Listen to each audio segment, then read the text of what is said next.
It's time to quilt and attach our borders to the Star-Spangled Beauty ladder quilt.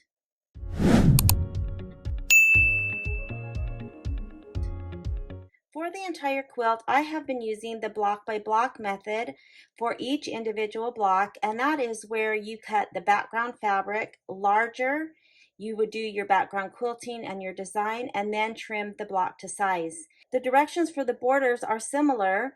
The strips for the borders are cut a little bit larger than needed. You would do the background quilting and then trim each of the borders to size. However, when I make borders, I find that it's easier to get more precise placement when I'm quilting the long strip for the border to cut them exactly to their finished size first. And that way I can line up the border with the fabric placement line when I go to stitch the borders out.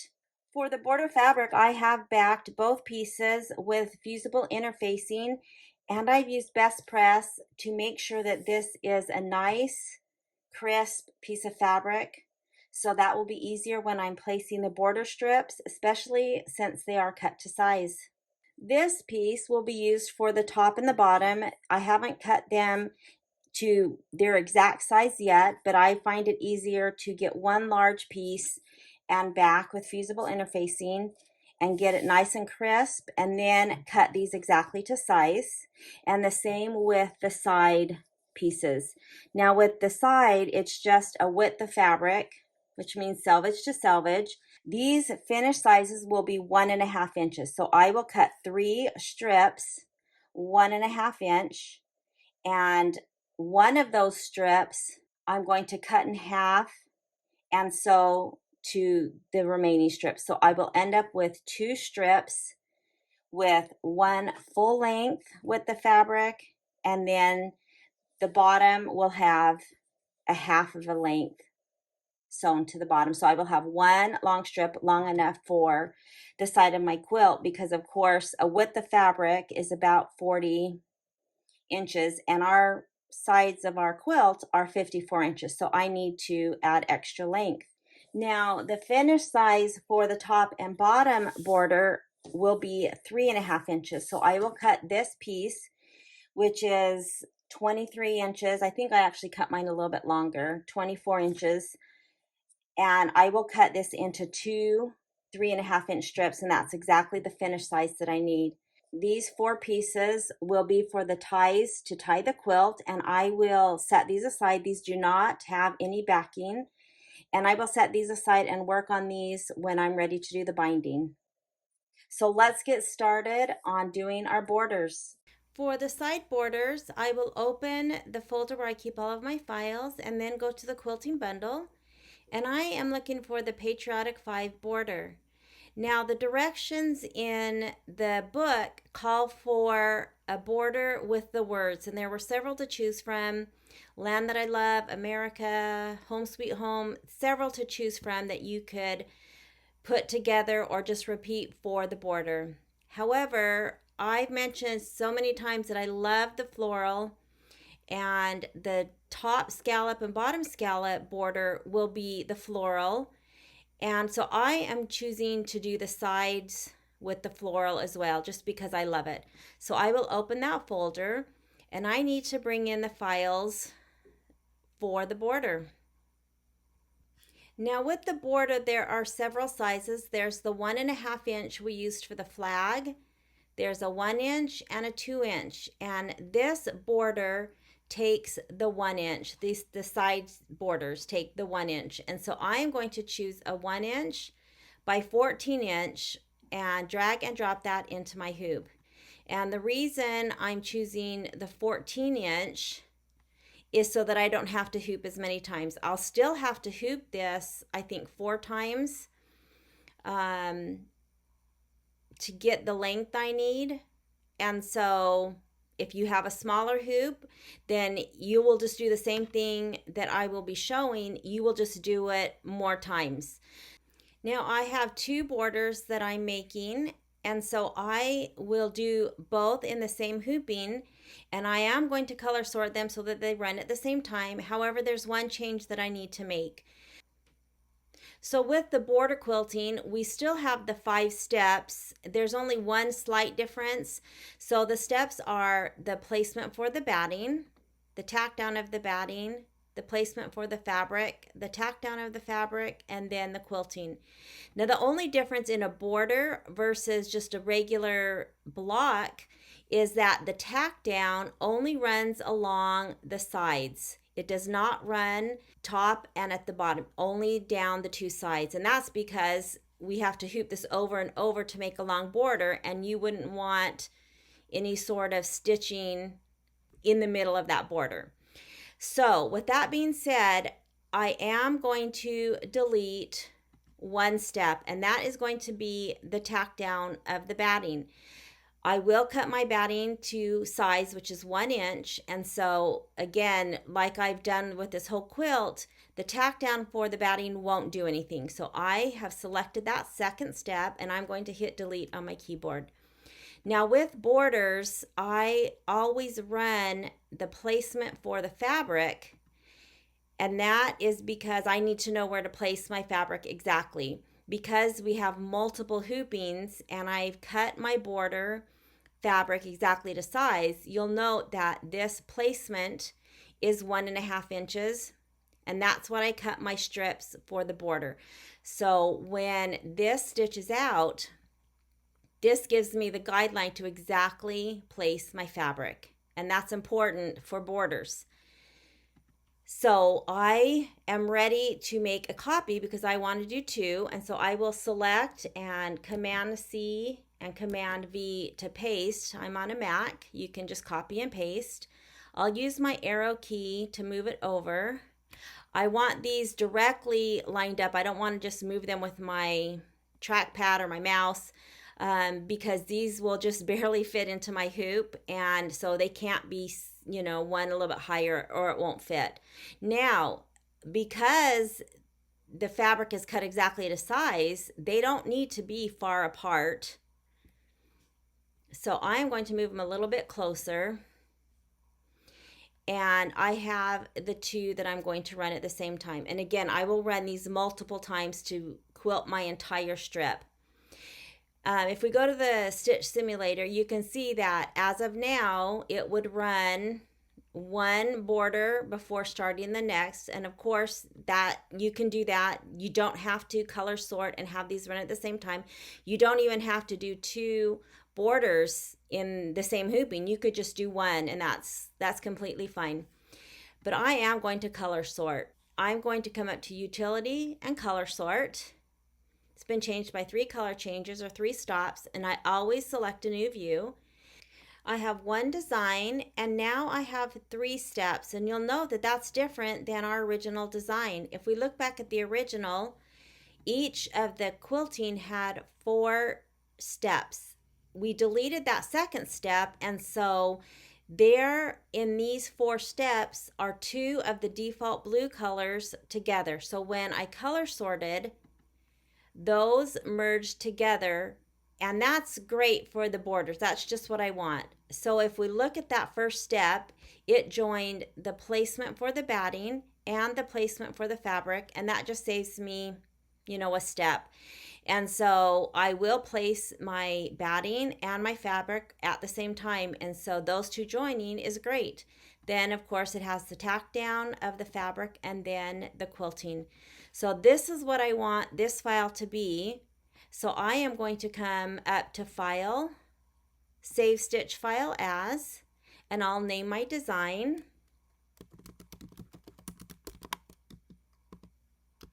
I am going to put it into my Combined Files folder, and I will add it to my USB so we can start the borders.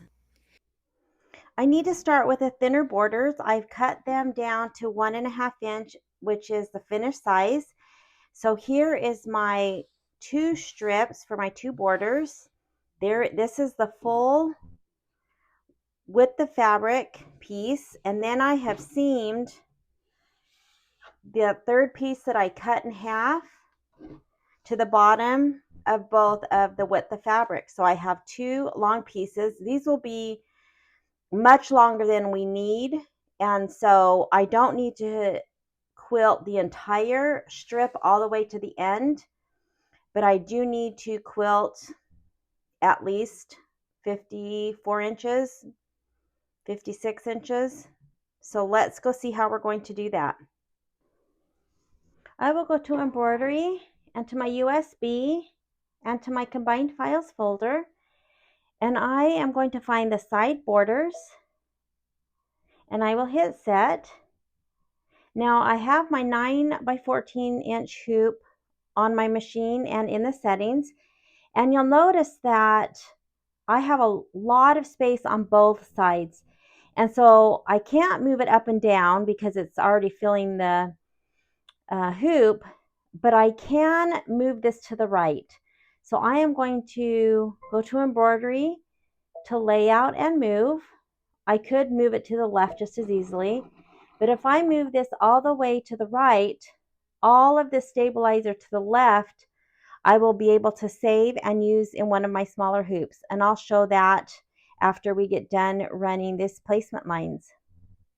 So I will select OK, go to the minus plus needle, and I will run the placement for the batting and the fabric.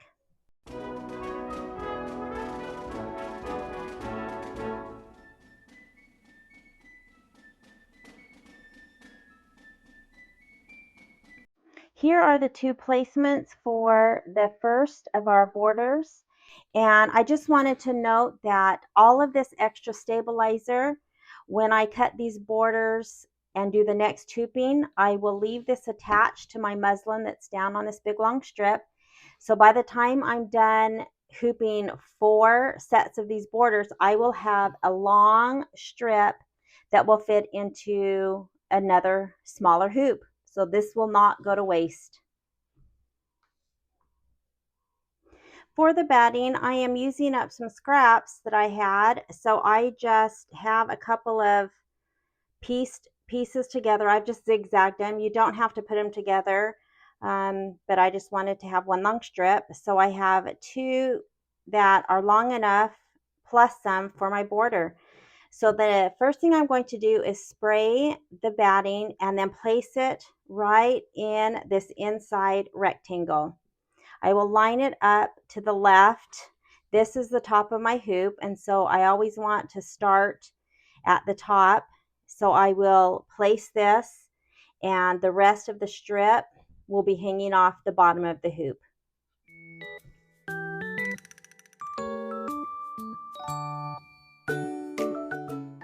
For the fabric, I've also sprayed with adhesive, and now I'm going to place with a little bit of fabric, because of course the selvage is still on, so a little bit beyond that, past this end. And I'm going to place it right between those placement lines.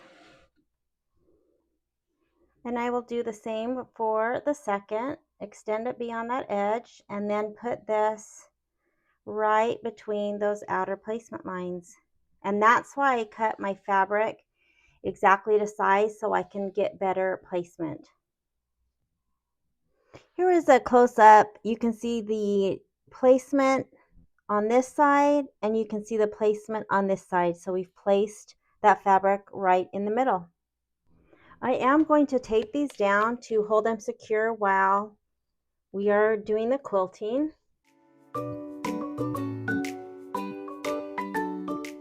So I did turn the speed down to 350 stitches per minute. Even though I sprayed some temporary adhesive, I do want to go slow while I'm doing the tack down, so that I can just make sure that it stays, within the placement lines. And then I will turn the speed back up when I do the quilting.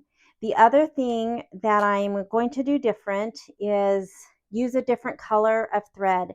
And this is a color of thread that's not been used anywhere in this quilt. The color that they wanted in the directions is this cobalt, and it is literally the same color, and I just don't think you're going to see it at all. And I really do want to see a little bit of this. I don't want to put it, with white thread or pearl thread. but I do want to be able to see it. So I have chosen a thread color called Tidewater. It's one of my favorite, kind of a darker teal. And I'm hoping that it will show up a little bit, but not be, too noticeable. I debated on whether to use the cloud, but I thought that that was still too light. So I'm going to try this Tidewater and we'll see how it looks. All right, let's get this going.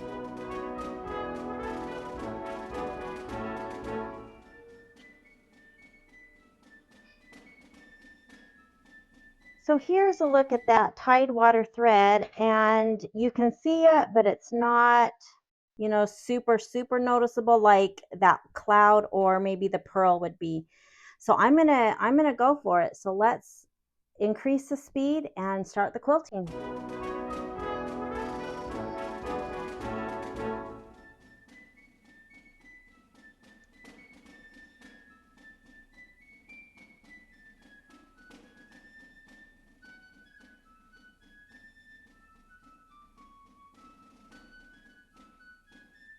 I love that I can see the quilting. So I'm glad that I chose a little bit lighter color.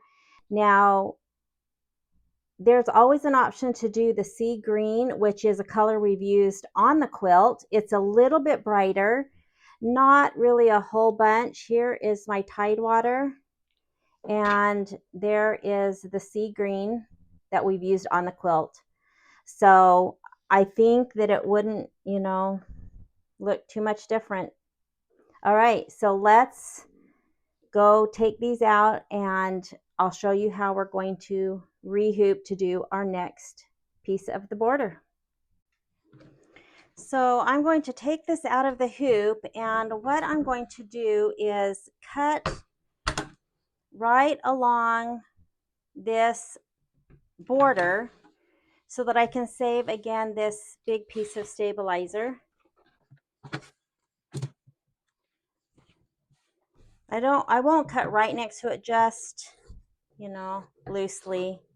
We're going to do some more trimming up with this in a little bit.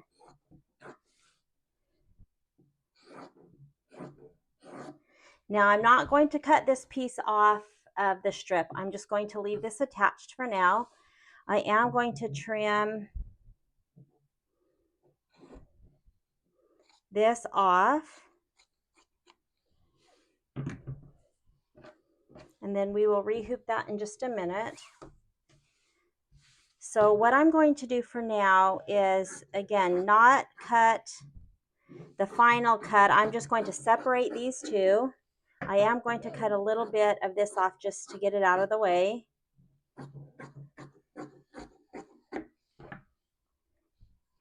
And so these were the top of the hoop.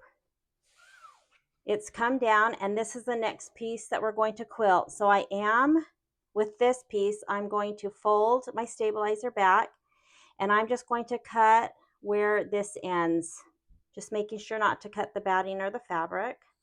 So I've just cut the stabilizer, and again, we'll worry about all this when we're completely done, but I've just cut that off. I'll do the same thing to this.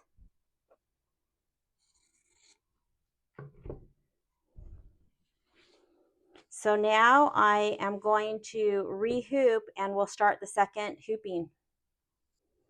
So I've rehooped. So here is, again, the rest of the strip that I haven't used at all. Then towards the bottom of my hoop, I have that piece that was this whole section that wasn't used. I still have that attached. You can see, so the next time I cut this piece off, I will still have a longer strip that I can use in my 5x7 hoop. So anyways, this hangs off the front of my hoop, and I'm going to go run the placement lines. So it says finished embroidering, so I will select OK, and I don't need to move anything because it's already moved to the right, and I'll just run the next hooping.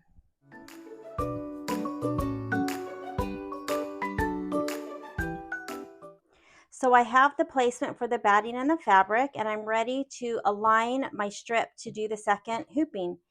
So this is the top of my hoop, and I want to make sure that the quilting that I just did goes to the top of the hoop, and the rest that has been unquilted is going towards the bottom. Now I don't have this sprayed yet, but I want to show you how I'm going to place this. So what I'm going to do is fold this back to where I cut my muslin or the stabilizer, and I'm going to line that fold up with the top of the next placement line. So I'll line it up, the fold at the top. Again, this will be sprayed, and then I will line up the batting with those middle lines and then spray the fabric and line those up with the outer lines. Now right here is where I seamed my width of fabric to the one that I cut in half. I just want to make special attention that this remains open. I press the seam open so that it lays as flat as it can because it will be quilted, and I just want to make sure that that stays open and doesn't flip to one side. And then I will just do the same. I will tape. I will run the tack down for both strips of fabric and then do the next piece of quilting. Now the design will start at the top on this side, and if this little flower overlaps these, that's fine. If there's a little tiny gap, that's fine. It will look pretty seamless. You just don't want a huge gap. And so as long as you fold where that quilting ended and put it, you know, right next to the top of that, we should be good no matter what. All right, so let me get these two placed.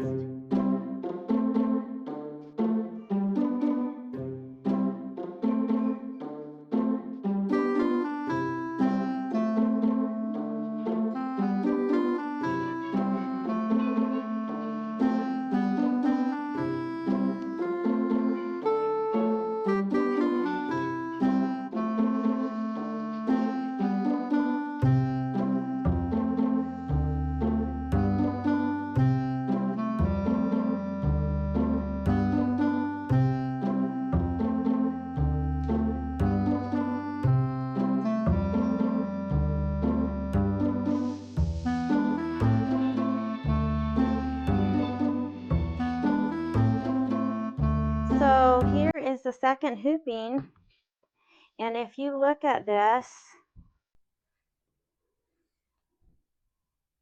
you can't even tell where it started. It started right here.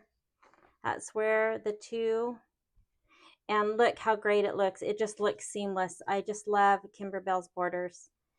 And so I did put my tape a little bit low right here. I try not to do that.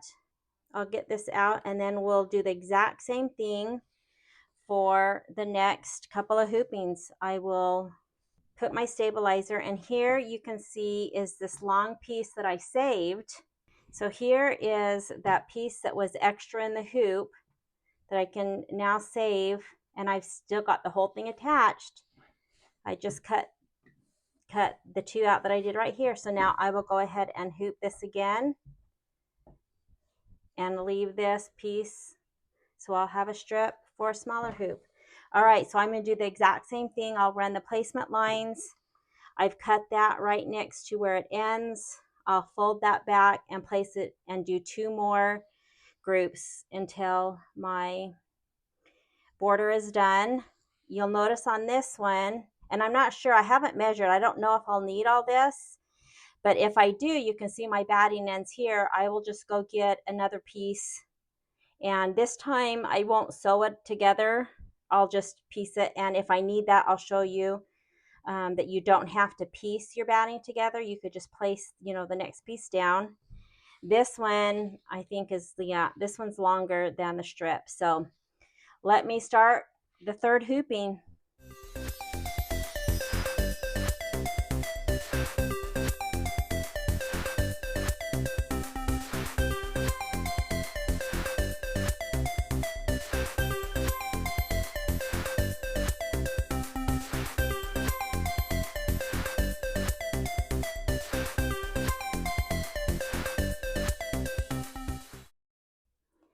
So you can see that on one of my strips, the batting does not go all the way to the end. And so instead of having to seam your batting together, which I did at the beginning, but you definitely don't have to, I am just going to take this long piece and stick it down, and then I'll just cut this in half just so that, you know, each has a little bit longer piece. I don't even know how much of this final hooping that we'll actually use on the quilt, but I'm going to go ahead and add it because I don't know. All right, so now I'll finish up by placing the fabric and running our last hooping.